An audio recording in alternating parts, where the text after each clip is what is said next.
Welcome, everyone. We're cooler today, but nobody is cool right now as Mr. Rob. So, pass it over to you. Thank you, Madam President.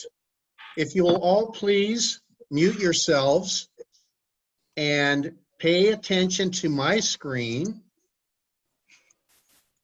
and repeat the Pledge of Allegiance after me. I pledge allegiance to the flag of the United States of America and to the republic for which it stands, one nation, under God, indivisible, with liberty and justice for all. You may be seated. Back to you, Madam President.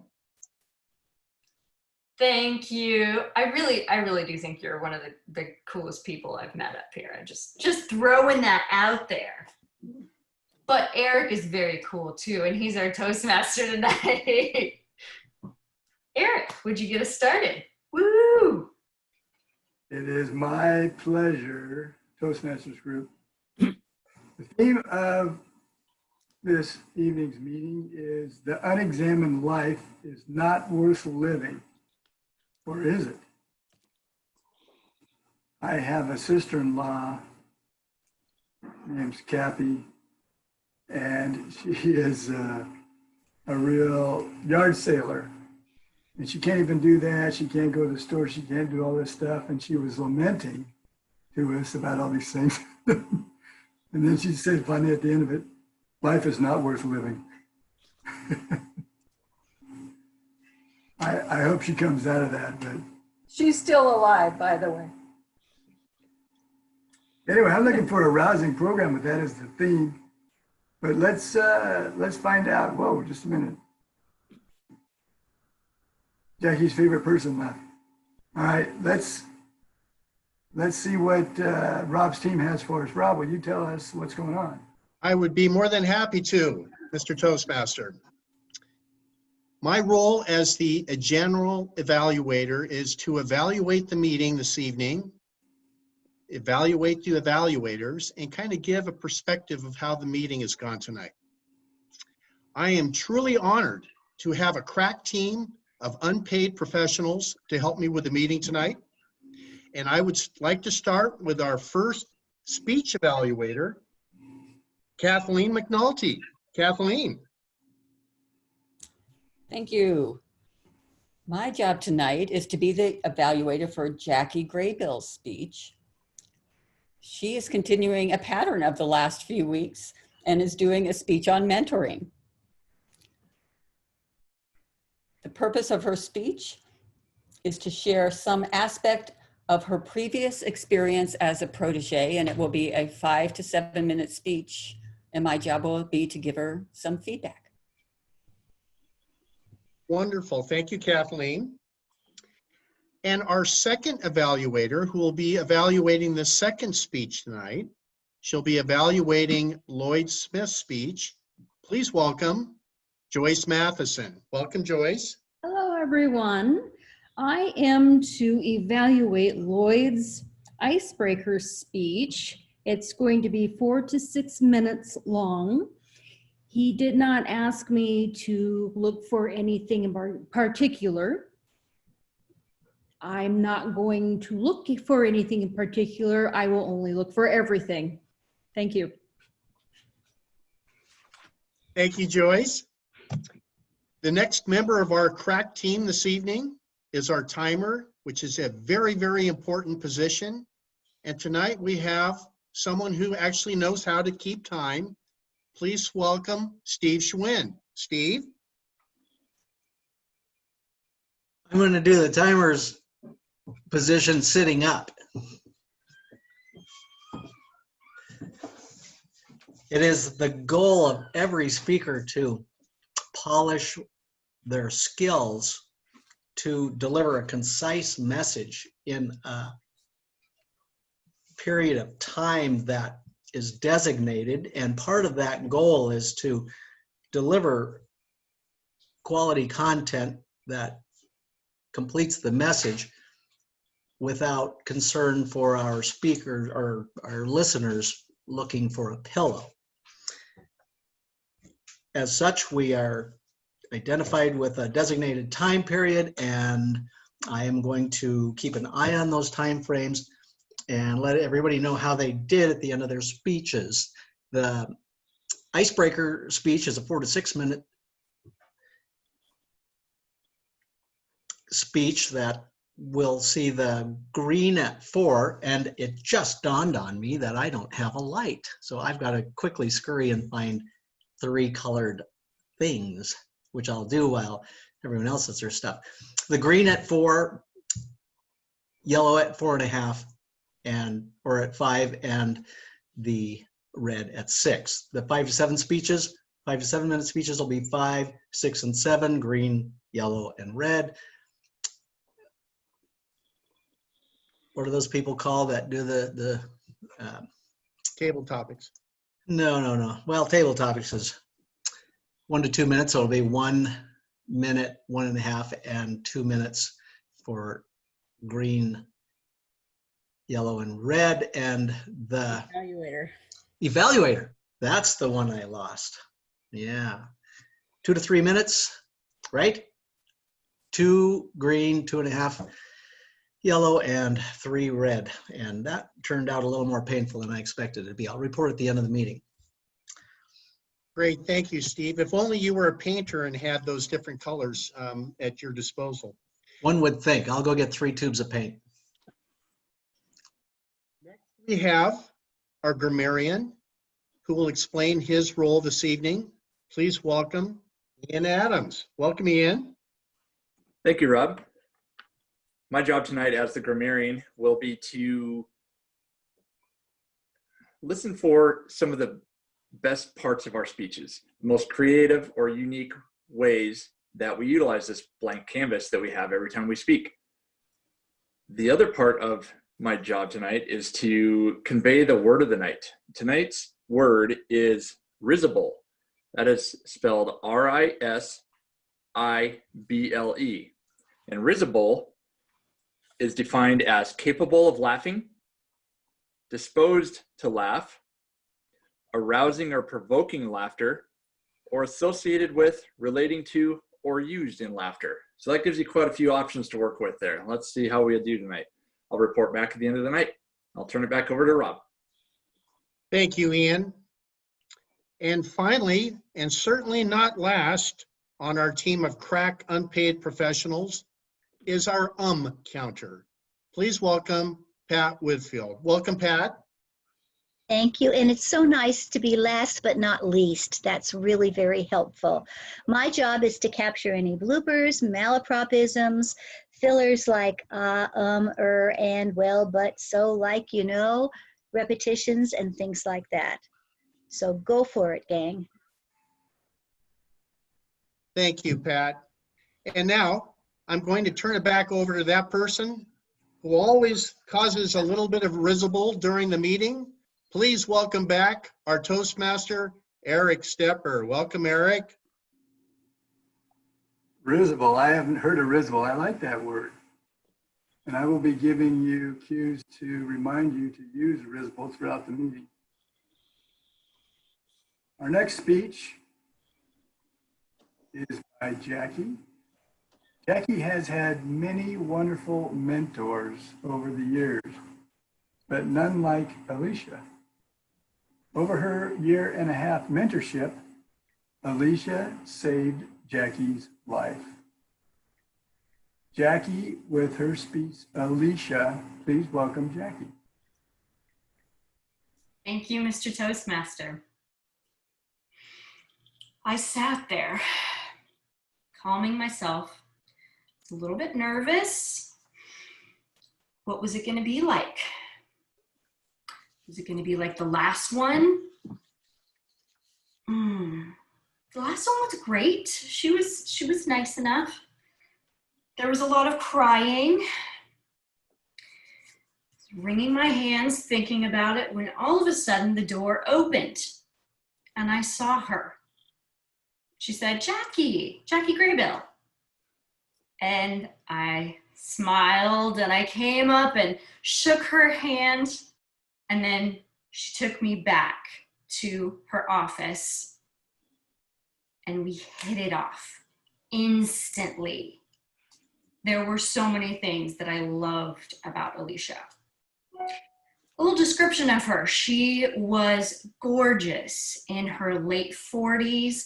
She was very stylish, very bubbly personality, and she was very irreverent. Indeed, over the next year and a half of our mentorship, we would have many risible conversations. People would hear our laughter down the hall. In fact, later, Alicia would tell me that the first time we met, she knew that I was in a marriage with an abusive husband. But she didn't tell me that because that's not the role of a therapist, which she was mine. The role of a therapist is to take you on a journey, and that's what I was on with Alicia.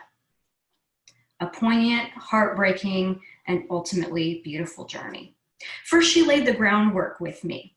We did a lot of EMDR work.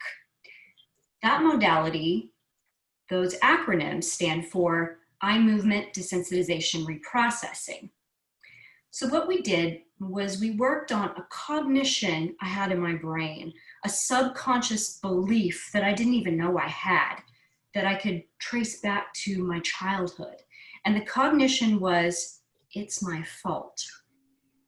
You can imagine how this would look in an abusive marriage if you believe that everything was your fault. The abuser would tell you quite frequently things were your fault and you believe them. So here's how that looked. I would be sitting there would be a candle burning, and she would have me close my eyes, take me back to the earliest memory I had associated with the cognition of it's my fault. I would be holding in my hand 2 tappers is what they were called. It's almost like mini clocks that she set at a certain cadence, or like a metronome if you have any musical background. They would tap at a certain cadence. And after several minutes, my brain would start zooming backwards and forwards from memory to memory to memory.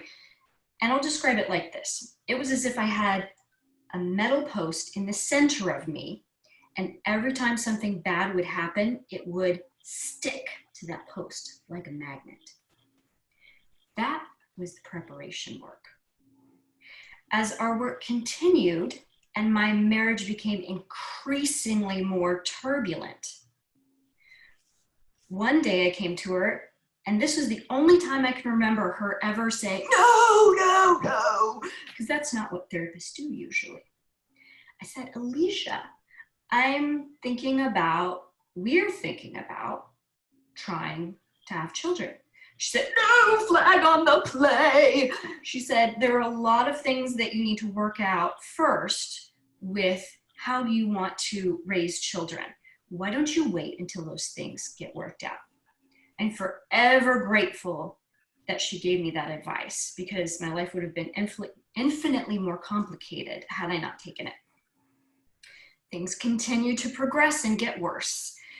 And one day, she gave me book recommendations that would blow my mind. I'm a voracious reader, and she had given me lots of book recommendations, so she knew that I would read them. The first book recommendation was Why Does He Do That by Londi Bancroft, and the second was The Verbally Abusive Relationship. I went out into the parking lot, I got in my car, I put the first one on hold at the library, and by the time I drove out of the parking lot, I was listening to the audiobook of the second book, The Verbally Abusive Relationship. That was it.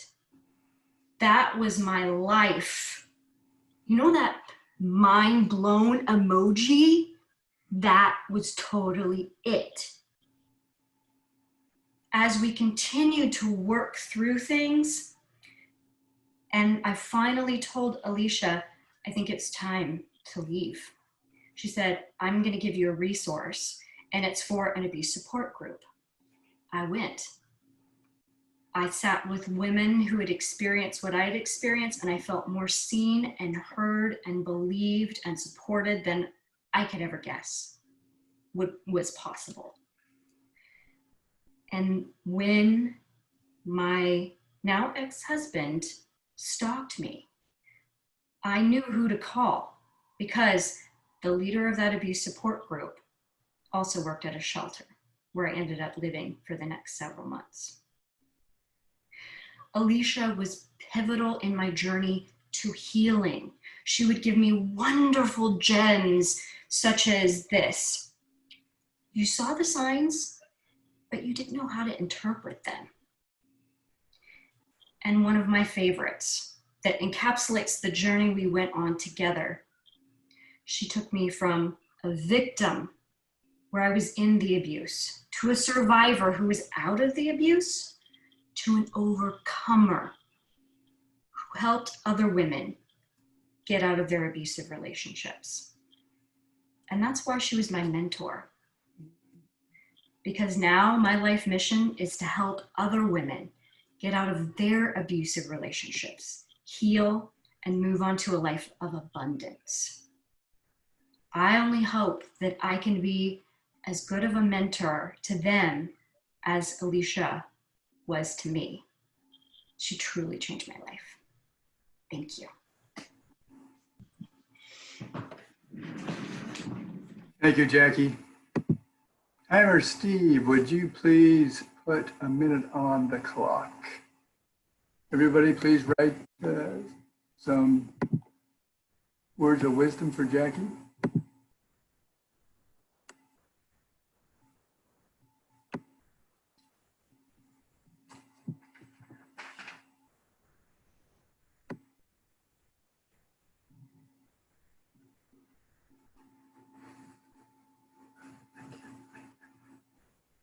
Minty.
That's a minute.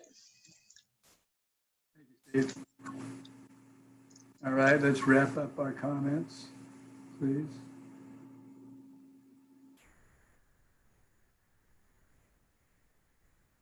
Our next speaker is Lloyd Smith. I always have to practice Lloyd's introductions because they're nice and involved, and I like that. Lloyd Smith believes in getting good value for his dues, so he speaks a lot. In fact, he's done about 300 speeches in Toastmasters, give or take a couple dozen. Among those speeches are 10 icebreakers, 7 in the Legacy program and 3 in Pathways. This evening, he's doing an icebreaker number 11, which is in level 1 of his team collaboration path. Since he got confused and skipped over the icebreaker, this will actually complete level 1 for him instead of beginning it.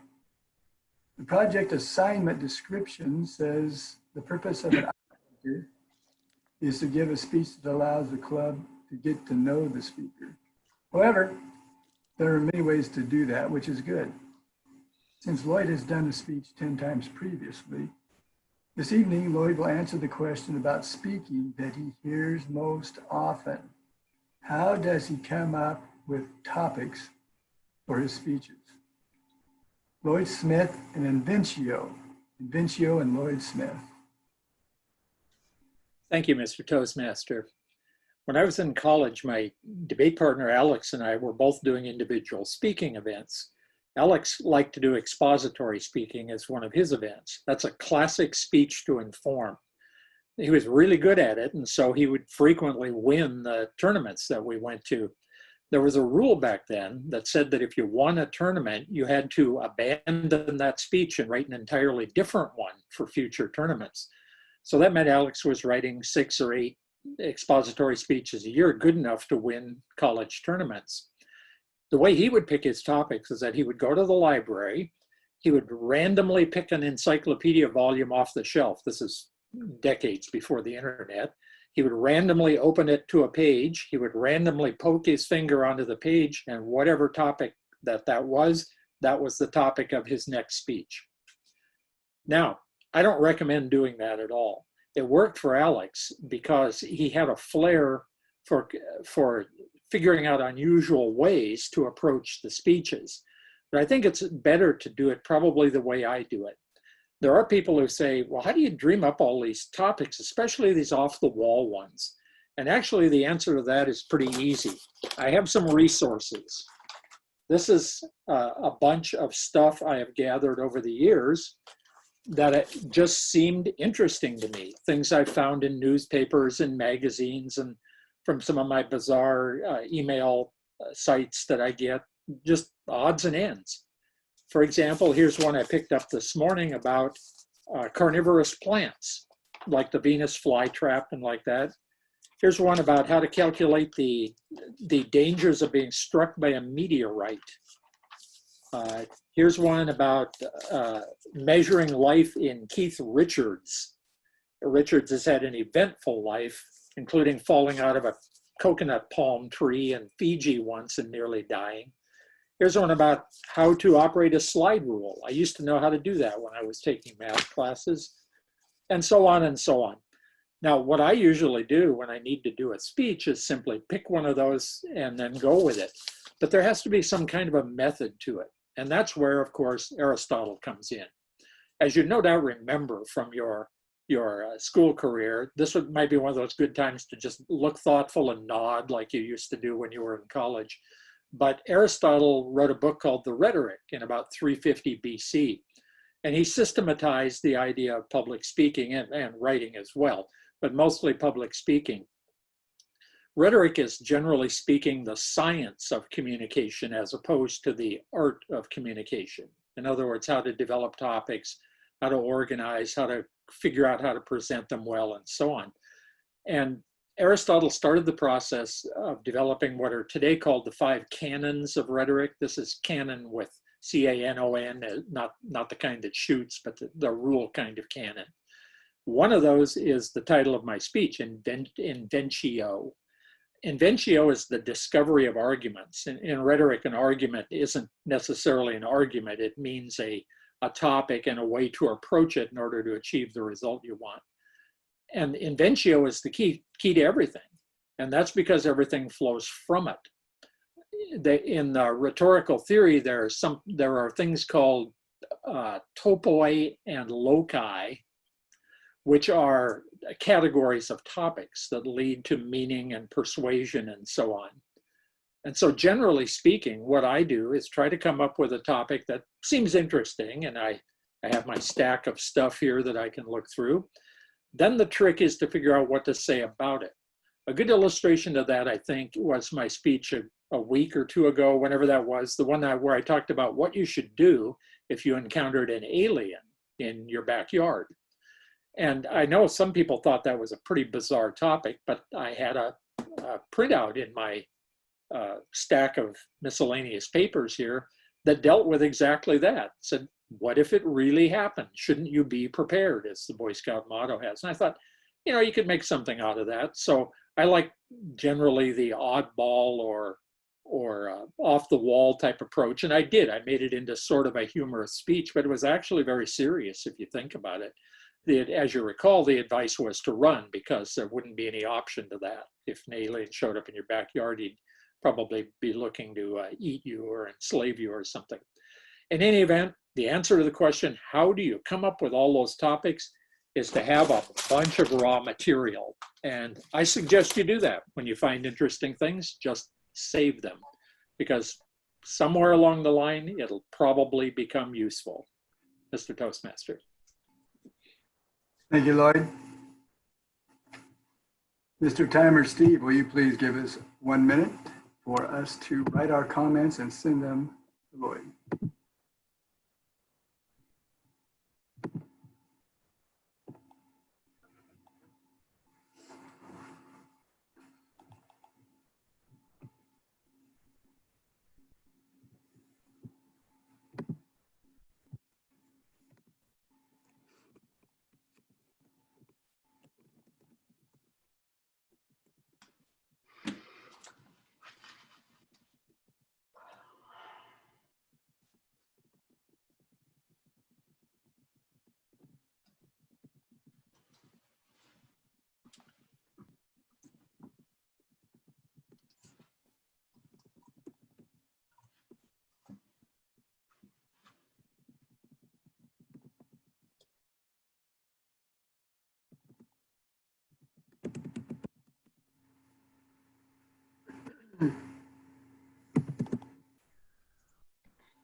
One minute. Please wrap up your comments.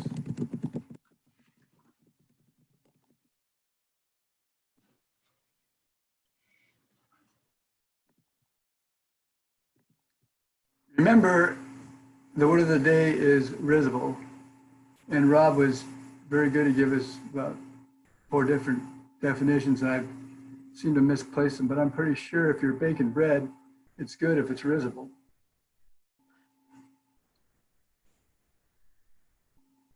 Now we have the time in our meeting for the vaunted table topics. And the vaunted table topics master is Mary Syrie.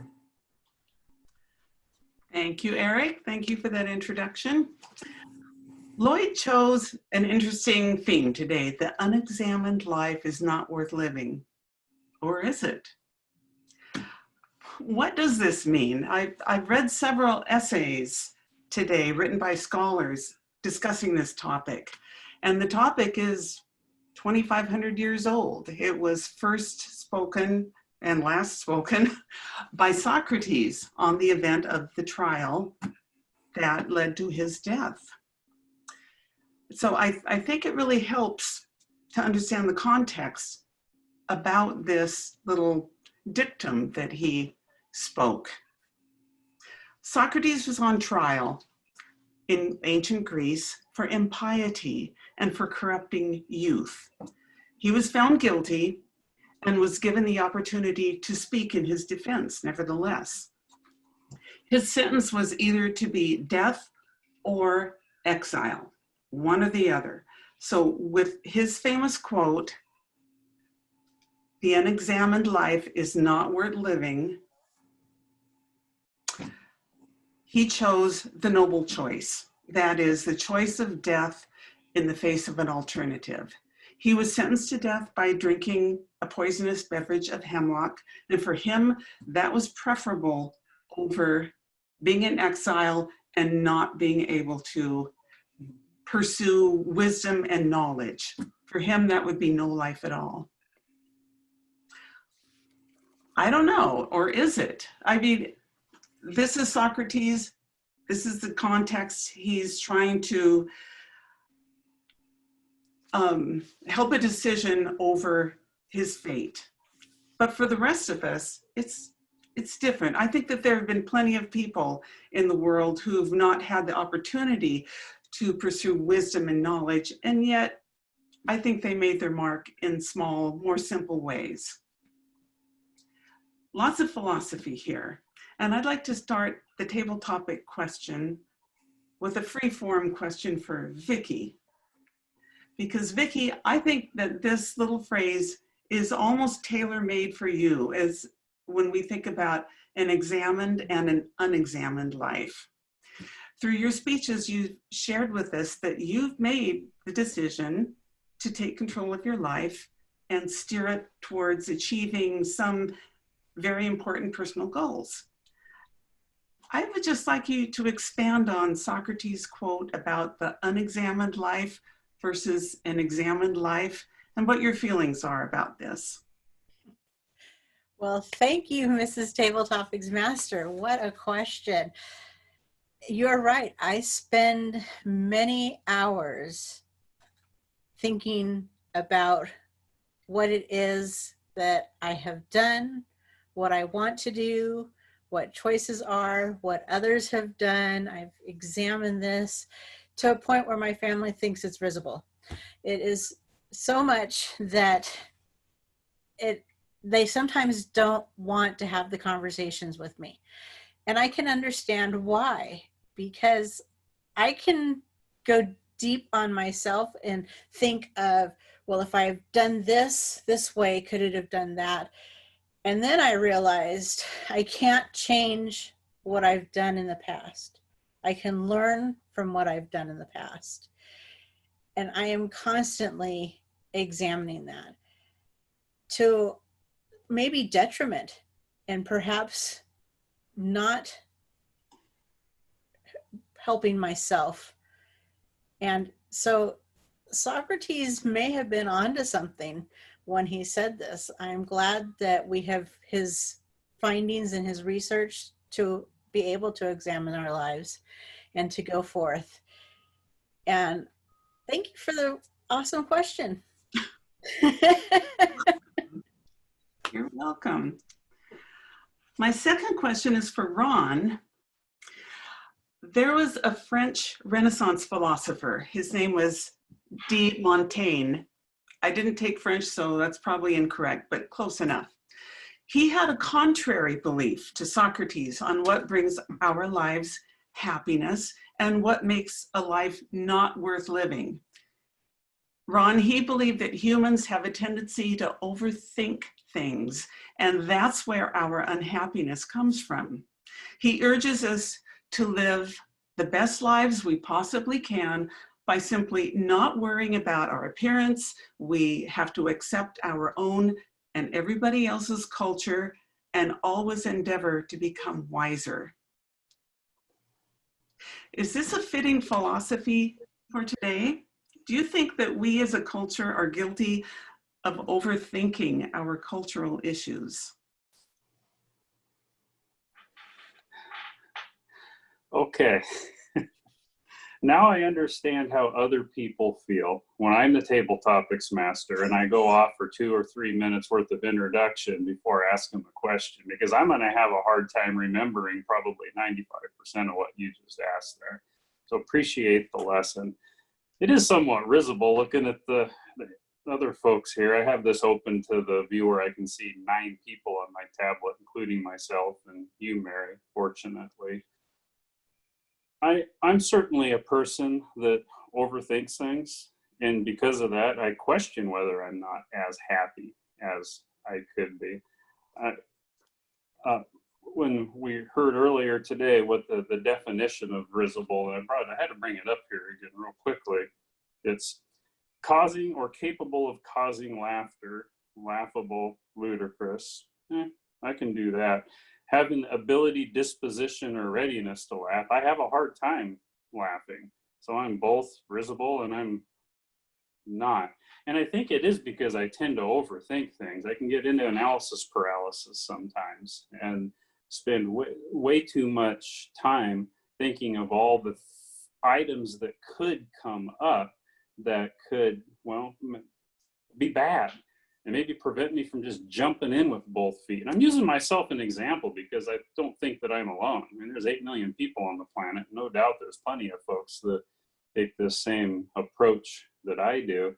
And it can certainly have its advantages if it's going to keep you alive, keep you from actually walking off that cliff or walking underneath something that's going to fall and down on you and kill you. So staying alive is certainly a good thing. But on the non-life or death items, I'd like to think that there's nothing wrong with a little bit of spontaneity. And sometimes, particularly on Toastmasters or in other forums, when I see people that are capable of being spontaneous and how they can laugh and the people around them can laugh, and heck, at times they get me to laugh, I gotta tell you, I think there's something to that, and perhaps that's a way to live as well. Is it all one or the other? Not necessarily. I think it's just like everything's in life. A little bit of moderation in both ways is probably the right answer. Thank you, Madam Table Topics Master. You bet. Thanks, Ron. In my research for today's topic, I found a lot of philosophical questions. So in the spirit of philosophy and not necessarily Socrates and the unexamined life, I came up with a few others that I thought would be interesting. And I have one for Christina. Christina, if you could teach everyone in the world one concept, what concept would have the biggest positive impact on humanity?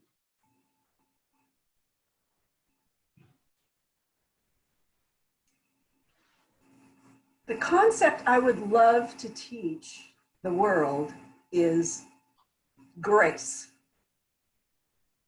Giving grace. Understanding that people really, for the most part, are trying their best. They mean well. They want to be truthful. They want to be likable. They want to be risible.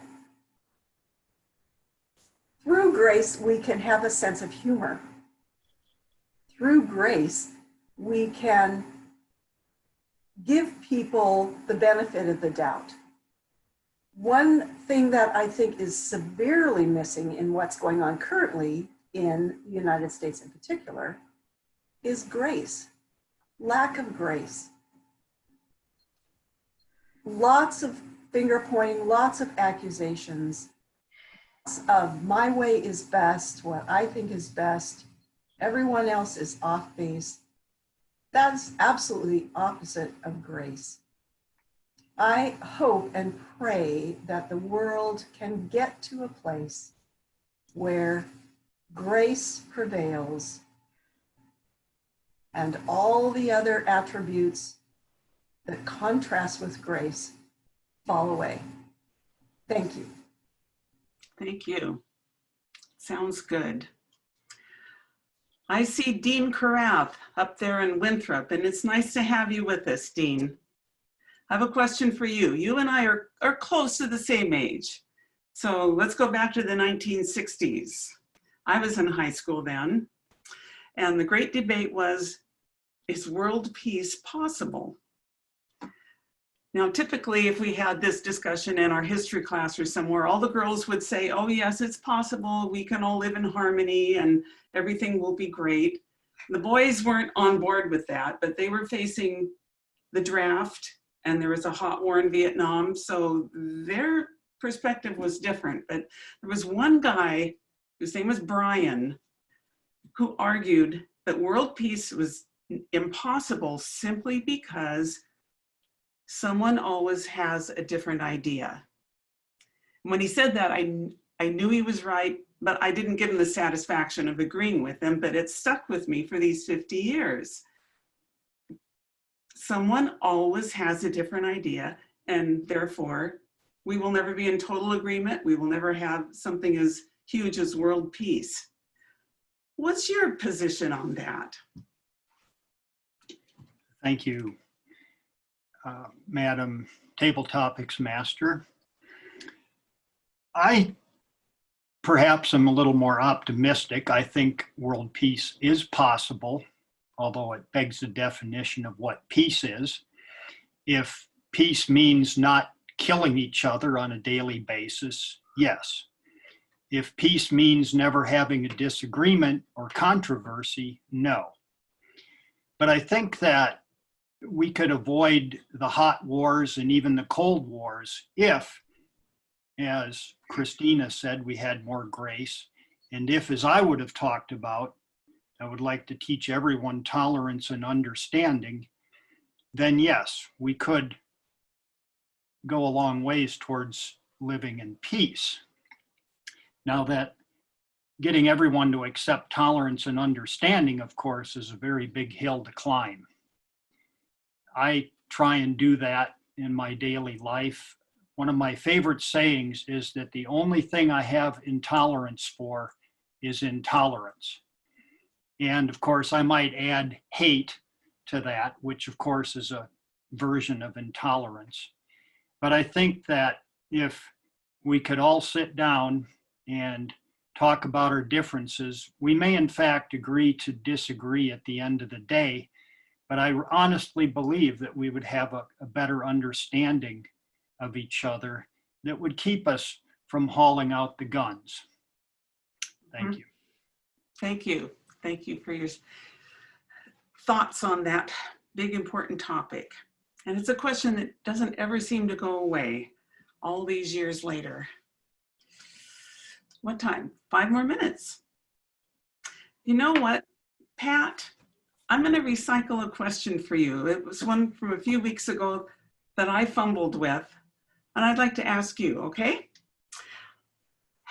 Is the altruistic question. Have you ever known a completely altruistic person? And is it possible for a person to be altruistic? I think about my friend Medora. I believe Medora was the most altruistic person I ever met in my life. When I met her, she was in her 80s.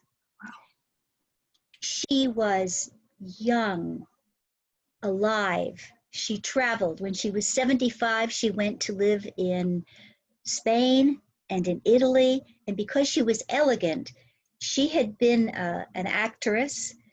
And I don't know if you remember what was the Russian person who brought in the Moiseev dancers and the others. I want to say Saul Hurok, but I'm not sure. She was one of his national agents. She saw the good in people. She particularly loved young people. I remember being at a Christmas party with her one time. We kept trying to introduce her to the next door neighbor who was her contemporary. She kept avoiding it.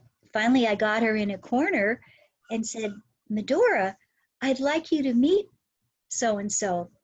And she said, with her hands on her hips, Pat, I don't like to be with old people. She believed in the vitality of youth, and she was forever youthful.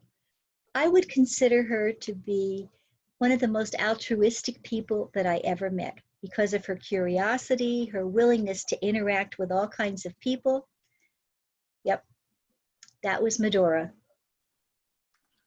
That's wonderful. And I know it's interesting to meet senior citizens who seem younger than a 20-year-old mentally. When I was 20, older people had a rough go of it at life. And I don't think there were too many old people who were young, at least in my existence. They'd had rough lives with World War I, Prohibition, Depression, World War II. I think they were just worn out, but it's different now. And I love the story of Medora. Thank you. 6:13, any volunteers for one more? There's Joyce. Here's one for you, Joyce. How would humanity change if all human life expectancy was increased to 500 years? How would humanity change if we were going to, instead of like 80, 90 years, 500 years? We would be in so much trouble, my friend. With the way that we think now, we would either have to think of ways of communicating that did not involve fisticuffs, or we would pretty much just kill each other off. I work in an office with a mix of people on the far left, people on the far right, and people far out there. I'm one of them. I can't say too much. Listening to them interact makes me very grateful that we have the short span of time that we have, because I certainly don't think I could handle 500 years of these people. I am not an optimist. I am not a pessimist. I am just a semi-depressed person with 4 cats and a mortgage. That's all I can tell you. I'm just so grateful that I only have 80 years to live. Thank you. Yes, it would change things when if we had to live with our decisions for centuries. It might, I don't know, if it'd be good or bad. Now I will turn it over to, hang on, I return control of the meeting to the Toastmaster. Thank you, Mary. Excellent job. Fun. Earlier when I was talking about risible, I think I said Rob when I meant to say Ian. So I apologize if I defamed either of you. Let's find out how we did. Let's find out how the meeting was. Let's call our evaluator in. Rob, tell us how we did tonight. Well, thank you, Eric. I think at this point in time, rather than give my evaluation, I would like to hear from my crack team of unpaid professionals. And I'm going to start with our first evaluation, our first evaluator, Kathleen McNulty. Kathleen. Thank you. It is my pleasure to evaluate Jackie's speech tonight. I always love your speeches. And this one was, I would say, true to form. There were several things that I thought were remarkable about it. The first thing is how you drew us in when you began the story. You gave us, it was like a little breadcrumb trail, and you told us a few things that made us curious and more curious and more curious, trying to figure out where it was that you were going to be when, as the story unfolded. That's hard to do. I think we all aspire to do that. You did a great job of that in your introduction, really painting a picture of the story you were getting ready to tell. Another way that you painted a picture was with your hands. You use hand gestures. I tend to talk with my hands a lot, and I recognize that when I watched you, Jackie. You used several of your hand gestures very effectively when you did like the blown away thing and talked about zooming and your thoughts zooming around, that it was very effective and created a risible moment in what was a fairly serious topic. Your facial expressions are always interesting and they change throughout your speeches. You had the moment where you had your eyes closed as you were thinking back on what it was like to recall the moments that you started feeling at fault. Varied vocabulary. Use the word cognition, voracious, risible. You also have a great comfort level. I don't know if you feel that comfort level when you're giving a speech. You'll have to tell me that. I would love to know. It appears that you're comfortable when you're giving a speech and that you actually enjoy it. Something else that I know I aspire to. The last thing I would mention is in terms of your positive or your vocal variety. Really nice vocal variety. You change your voice as you go through your speech.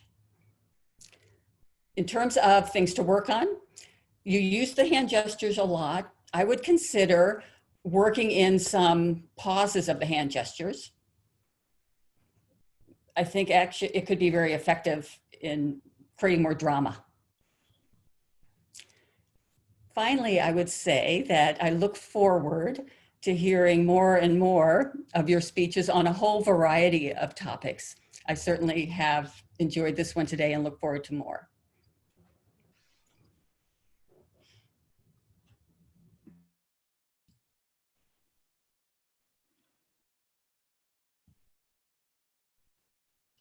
Thank you, Kathleen.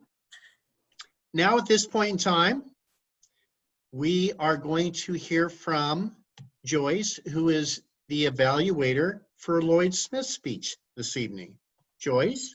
Thank you. I always love listening to Lloyd speak. I learned so much about the conversational style, the hand gestures, and I love listening to the plethora of background characters of people he's known, such as Alex, playing Russian roulette with the encyclopedia, trying to find a word that will bring forth a topic. It, at points was risible. The word in. I like the good speech pattern. It flowed nicely like a stream, just gentle, like made me very relaxed, and I was eager to listen to the story because I wasn't tense. It was just so easygoing. I like the fact that you stand up and I can see your hands. That's very good. The only thing I could even think of for the things you may want to work on was you look down a bit, but it's easy to do with the platform that we're using. It's very easy. What I would recommend is to look up at the camera. If you have a little light, like I do, I usually stare down the light and I see in my peripheral vision the response of the front top row. I find that to be entertaining in my own right, but it gives me feedback as to how I'm doing without losing eye contact. It may feel creepy at first, but everyone goes through this. As you can see, I am staring at the camera. I'll blink for you, I promise. And it turns out that it works better for everyone. So that's my recommendation. Thank you. Thank you, Joyce. Next on our team, I would like to call to the podium our timer this evening. Please welcome back Steve Schwinn. Steve. Thank you. Everyone did well tonight. Jackie, your speech was 7:02. Wrapped it up just in the nick of time. Lloyd, 5:09. Vicky, 1:21. Ron, you were 2:28. Christina, 1:30. Not so much to say today. Dean, 1:37. Pat, 1:39. Joyce, you were 1:12, and then just now 2:13. Kathleen, 3:14. And Mary was in the neighborhood of 2.5 minutes on that opener. Thank you. That's my report.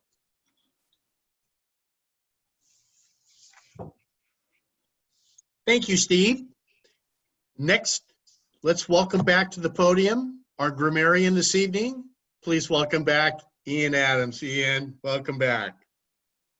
Thank you for that risible introduction there, Rob. I didn't get any real long strings of creativity tonight, but what I picked up were a lot of words that were very descriptive. And a few words that I just haven't heard in a while. Pat, you started out when you were giving your initial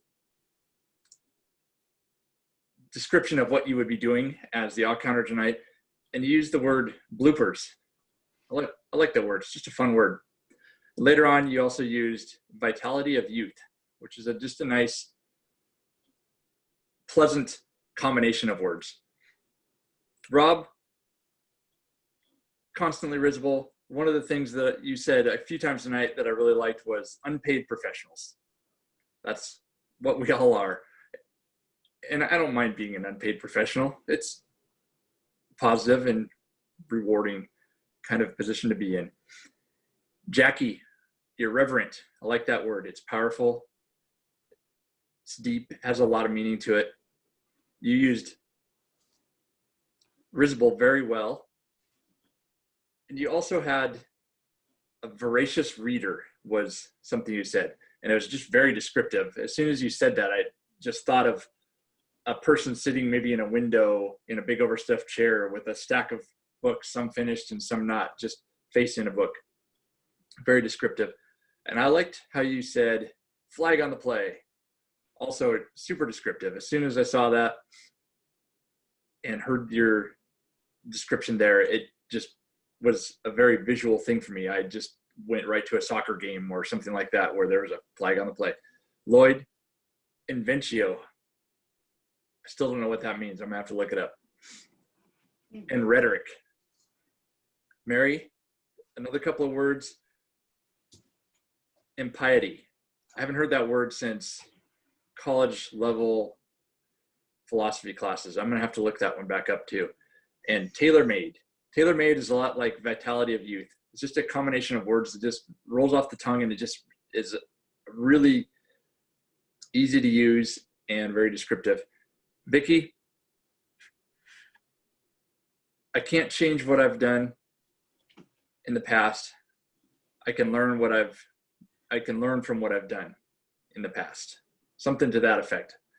I'm trying to write it down and still listen. That was a really great statement. It's something that's very deep and you can really think about. And all of us have really been faced with situations where we haven't been able to change what we've done in the past, but we've had the ability to learn, and hopefully we've learned from the things we've done in the past. Ron, analysis paralysis. It's just fun to say it. And spontaneity. You are spontaneous. You are very spontaneous, despite what you think. Dean, the only thing I have irrelevance for is irrelevance. Joyce, plethora. Another word I haven't heard in a while. As far as the word of the night, most of us used it. I have to give Rob the gold star because he also provided his comments to everyone, and he used the word of the night in his comment to Lloyd. Nice job, everyone. Rob, back to you. Thank you, Ian. And now, last but not least, we're going to hear from our counter. Please welcome back Pat Whitfield. Pat? Thank you very much. Whenever I get this job, I feel like a cranky old lady. And I know Joyce aspires only to live 80 years, but I've already lived 80 years and I hope to live a whole lot more. So I'd like you to raise your expectations, my dear. Okay, so for my cranky old lady thing, Ian had one so, Christina had an Mary had two ums and a like. Rob had an and. Joyce was clean. Steve had an an an and a lot of pauses in his presentation. Lloyd, one two ands, and so. Jackie, 6 ands, 1 but, 1 so, and saying gonna a couple of times instead of going to. I'm gonna do this, I'm gonna do that. Might want to polish that up a little bit. Vicki had 1 and, 1 well, 1 so. Eric, 1 so. I caught myself with 2 ums. If somebody else was counting, you might have caught me with more, but I tried to have a good conscience about this. Kathleen, 2 ands. Ron, an and a so. And Dean, 1 That's it. That's all she wrote. Thank you, Pat. I thought the meeting tonight was fun. There was a lot of laughter. There was a lot of give and take. So I was very impressed. One of the things that I really enjoyed tonight, and I think we're seeing this more often, is how everyone is open to taking on various roles. It may not be a role that they're ideally comfortable with, but I don't think anyone has declined to take on a role. And Lloyd, correct me if I'm wrong, but I don't think you check with people ahead of time. You simply assign them a task and they're willing to take that on. And I think that's fantastic. Couple of people I wanted to make comments about. Eric, one of the things that I noticed on the second speech introduction, and I didn't catch it on the first introduction or the first speech, is that you will identify the speaker and the topic, and then you'll repeat it a second time. I don't think we do that routinely.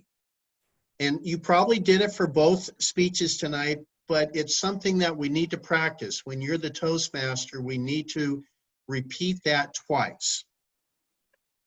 What I really enjoyed about our primary speakers this evening, both of them were powerful speeches, especially the one from Jackie.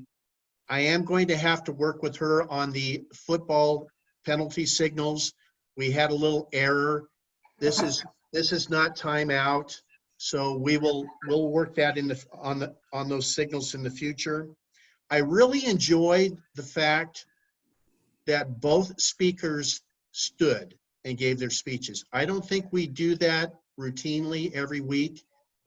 I'm going to do that the next time I give my speech, and I hope that everyone will consider doing that as well. I know when we first started doing these Zoom calls, it was too easy for us to sit in place and do it that way. But going forward, I hope that everyone can stand up and do their speeches. Ron, I've never seen such a deep self-examination. That was impressive. The one thing that I wasn't sure about is I think you said 8 million people, but you probably, if you said 8 billion, I didn't catch the B, I caught an M.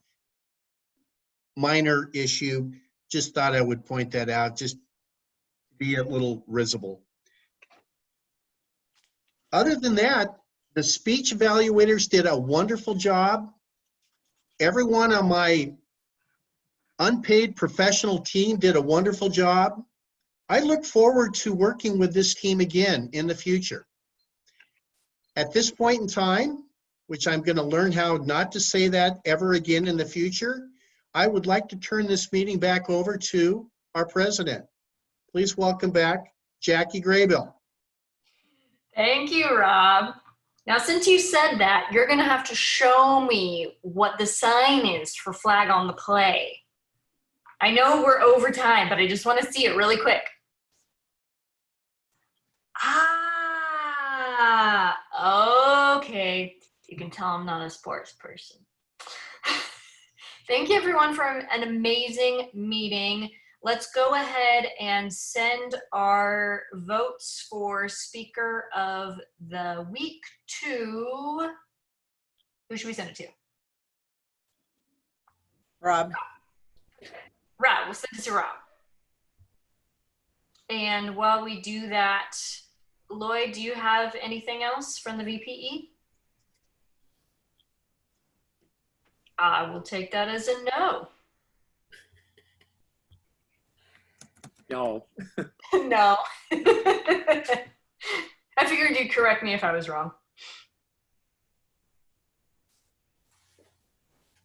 I hope everyone has registered for the conference. You don't have to pay for a hotel or a plane ticket. You don't even have to pay for the conference. No Can passport. you give us the dates again, Vicki? The August 24th through the 30th. Thanks. And then on the 30th, we are invited to our Region 1 party. It's on Zoom. And I'll send out more information, or Lloyd can include that in his email. Do you have that information for the Region 1 party? I don't think so. Okay, I'll get it to you. Yeah, if you have it, send it to me. Okay. Thank you, Vicki. It's fantastic. Who wants to see a 2-minute sketch? All right. Ooh. It's pretty good. Was that me? Yeah. Yep, it sure was. That was In good. all your lovely glory. Madam President, we have a winner this evening. The winner of this best speech this evening goes to our own president, Jackie Graybill. Yay! Thank you. You guys are awesome. I enjoy this every week so much. Do we have anything else? If not, we'll go ahead and close it out and hope for some cooler weather this week. Thank you all so much for being here and for making it a risible meeting. Bye, everybody. Bye.